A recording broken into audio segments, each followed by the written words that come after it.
এই মুহূর্তে বাংলাদেশের মূল ঘটনা কিন্তু আওয়ামী লীগকে নিষিদ্ধ করা না, যমুনার সামনে গিয়ে আন্দোলন করাটা মূল ঘটনা না।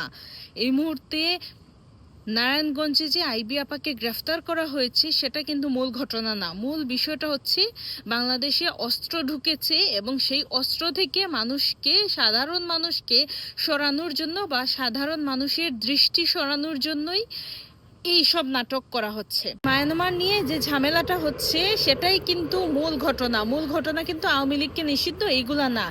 এই যে দখলদার ইউনূস বাহিনী, এরা কিন্তু মেটিকুলাস ডিজাইনের মাধ্যমে মানুষের আকর্ষণ, মানুষের চিন্তা ভাবনা কিন্তু ডাইভার্ট করার চেষ্টা করছে, যেটা তারা জুলাই এবং আগস্টেও করেছিল। এদের কিন্তু এইটা একটা মেটিকুলাস ডিজাইন। আমরা হয়তো যমুনা নিয়ে কথা বলবো, সেলিনা হায়াৎ আইভিকে নিয়ে কথা বলবো, কিন্তু ওইদিকে তারা যে অস্ত্র বাংলাদেশে কার্গো বিমানে করে গিয়েছে সেই অস্ত্রগুলো কিন্তু তারা সরিয়ে ফেলছে।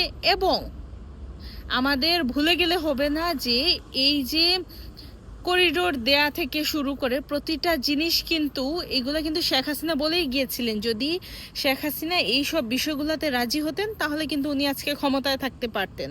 সুতরাং মূল ইন্টেনশন আমাদের সবসময় মূল বিষয়টা ফোকাস করতে হবে এই রাখাইন করিডোরকে নিয়ে। এছাড়া আমরা বাংলাদেশে অনেক ঘটনা এই দখলদার ইউনূস মেটিকুলাসলি ঘটাবে, সেগুলোতে কোনোভাবেই ফোকাস করা যাবে না। সেগুলোর থেকেও বড় বিষয় হচ্ছে আওয়ামী লীগ নিষিদ্ধ হলে হোক।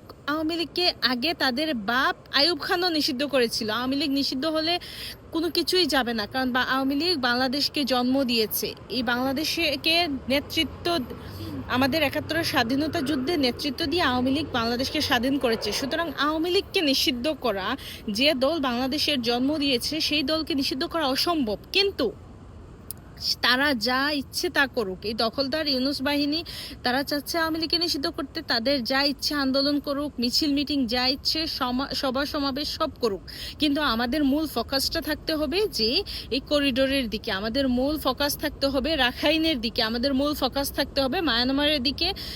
বাংলাদেশ যেন মানে এই ইউনূস চাচ্ছে বাংলাদেশকে একটা প্রক্সি যুদ্ধে লাগিয়ে দিতে, যেটার জন্য কিন্তু সাফারার হবে সাধারণ মানুষ। ইউনূস এবং তার সমন্বয়করা, তার উপদেষ্টারা কিন্তু কিছুদিনের মধ্যেই দেশ ছেড়ে পালিয়ে যাবে। কিন্তু যে সাধারণ মানুষরা দেশে আছেন, সমস্যা বা বিপদে কিন্তু তারাই পড়বেন। সুতরাং আমাদের এই মুহূর্তে মূল ফোকাস রাখতে হবে করিডোরের দিকে, রাখাইনের দিকে। কোনোভাবেই এই ইউনূস সরকার বা তার যে সমর্থকরা তারা মেটিকুলাসলি আমাদের ডাইভার্ট করতে চাইবে অন্যান্য বিষয়ে।